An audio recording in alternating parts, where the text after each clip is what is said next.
ઘણા નથી વાતો કરતા કે મારી જાનમાં 1000 માણા હતા. તે 1000 તો હોય, એમાં હું તો લાડવા ઉલાડવા બધા આવે, પણ જેથી નનામીમાં સાહેબ 5000 માણા હોય ને તેથી માનજોગ માણસ જિંદગી જીવી ગયો છે. મારી તમારી નનામીમાં 5000 માણા વાહે આયલા આવતા હોય તેથી માનજોગ માણસ જિંદગી જીવી ગયો છે. બાકી બળની વાતો બધા કરે અને કરે બુદ્ધિના ખેલ. આપત કાળે જાણીએ તલમાં કેટલું તેલ. આપત કાળે ખબર પડે બાપુ. એટલે કીધું છે કઠિન પ્રભુ સે પ્રીત, કઠિન તન મન વશ કરવો, કઠિન જીતવો કામ. કઠિન પ્રભુ સે પ્રીત, કઠિન તન મન વશ કરવો, કઠિન જીતવો કામ. કઠિન હે પરોપકાર, કઠિન વિપત में દાન. તમારી પાસે કાંઈ ન હોય અને દાન કરવું એ કઠિન છે બાપુ. કઠિન વિપત में દાન, કઠિન મારણ में મમતા, કઠિન સંપત में સમતા. રૂપિયો બહુ મળી ગયા પછી શાંતિ જાળવવી એ અઘરું છે. આ રૂપિયો મળ્યા પછી જો શાંતિ જાળવી શકતા હોય ને તે વાણિયા. હું તો જમીન બમીન વેચીને લાવું સ્કોર્પિયો, નામ બામ લખાવી આપણે. તમે વાણિયાની જેન પાછળ ક્યાંય લખ્યું હોય મને બતાવજો. વાણિયા લખ્યું હોય. વાણિયા પૈસો જીરવી શકે બાપુ. આપણી ન જીરવાય. હા, આપણીથી જીરવાય જ નહીં. વાણિયા એ તો વાણિયા છે. આગળ બુદ્ધિ વાણિયા, પાછળ બુદ્ધિ બ્રાહ્મ. તરત બુદ્ધિ તણકલો ઘૂસતો મારે ગમ.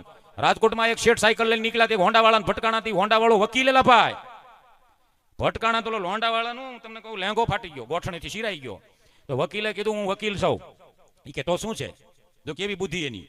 એ કે હું વકીલ છું અને કાયદેસર થશે. તે કે આવી રીતે આડી સાયકલ નાખી ઓલો શેઠ વાણિયાના શેઠ કે હવે બાપુ ભલા બાને જેવું તે કાંઈ વાત નથી અને એવી રીતે કાંઈ તમે વાત કરો છો ભટકાઈ જાય તો ભટકાઈ જાય. એમ ન ચાલે. વકીલને થોડો કાયદાનો આમ તો પાવર. એટલે વકીલ કે એમ ન ચાલે. એ કે તો શું કરવું છે? એ કે હું કેસ કરે અને આ તમારે લેંઘાના પૈસા તમારે કોર્ટમાં આપવા પડશે અને એ તમારે 4 ગણા દેવા પડશે. એટલે ઓલો શેઠ કે તો પછી એક કામ કરો ને બાપુ, અહીંયા જ કંઈક મામલો પતાવી નાખો ને. ઠેઠ કોર્ટમાં ઠુલેવાટ આવું હે, અહીંયા મામલો પતાવવાનો. એટલે વકીલે કીધું કે 800 રૂપિયા દઈ દે મને લેંઘાના. એટલે જબામાંથી વાણિયાએ કાઢી અને આમ ગણી દીધા. હાલે આ 1 2 3 4 8 નોટું હો ની ગણી દીધી. 800 રૂપિયા વકીલને આપ્યા. વકીલ હાલતો થયો ને એટલે શેઠ વાણિયો કે એ વકીલ પાછો વેટ કેમ લેંઘો દેતો જા, લેંઘો દેતો જા. કે લેંઘો થોડો દેવાય તું, લેંઘો મેં લીધો નહીં, 800 દીધા તને. લેંઘો લીધો નહીં, આંગળે 800 રૂપિયા દીધા, લેંઘો દેતો જા. ઓલો વકીલ કે ભાઈ એમ લેંઘો થોડો કાંઈ, બજાર વસાળે મારે તને કેમ લેંઘો દેવા? બજાર વસાળે વેચો શું કામ? તો બજાર વસાળે લેંઘો શું કામ વેચો? દેવો જ પડે તારે. માણા ભેગું થઈ ગયું. એટલે પેલા શેઠે બધા માણાને પૂછ્યું કે ભાઈ આને 800 રૂપિયા મને લેંઘો વેચી નાખ્યો, હવે મને દેવો ન જોઈએ. તો બધા માણસો કે ભાઈ વેચો હોય તો દેવો જોઈએ. પછી ઓલા વકીલે કીધું વાણિયા છો ને?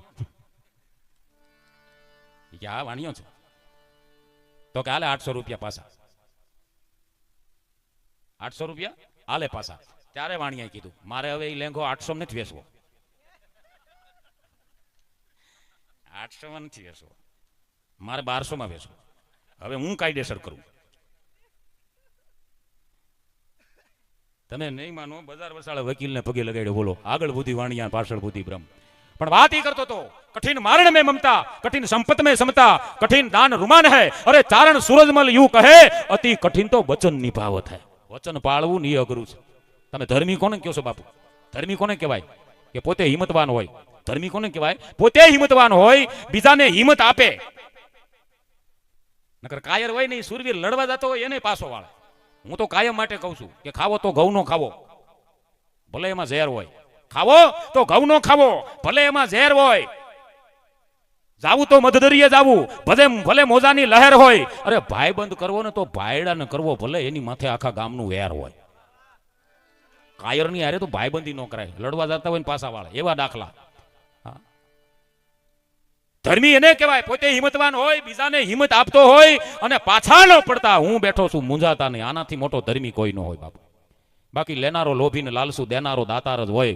શંકા ન કરશો, દાતારના દાતાર, સંતના સંત, સુરવીરના સુરવીર જ હોય ભલામણ. અને લોભિયાના લોભિયા જ હોય. એમાં બીજી વાત ન આવે બાપુ. ભૂપતભાઈ આહિરનો દુહો છે કે તમે પૈસા આપો ને બાપુ તો માનવ મળે. પૈસા આપો તો માનવ મળે, વગડે કરવા વેર. પૈસાથી માનવ મળે, વગડે કરવા વેર. પણ મરદ હોય ને એ તો બૂંગીએ મળે. બૂંગીઓ વાગે ને તો મરદના રૂવાડા મળે, છમ છમ છમ છમ છમ બેઠા થવા.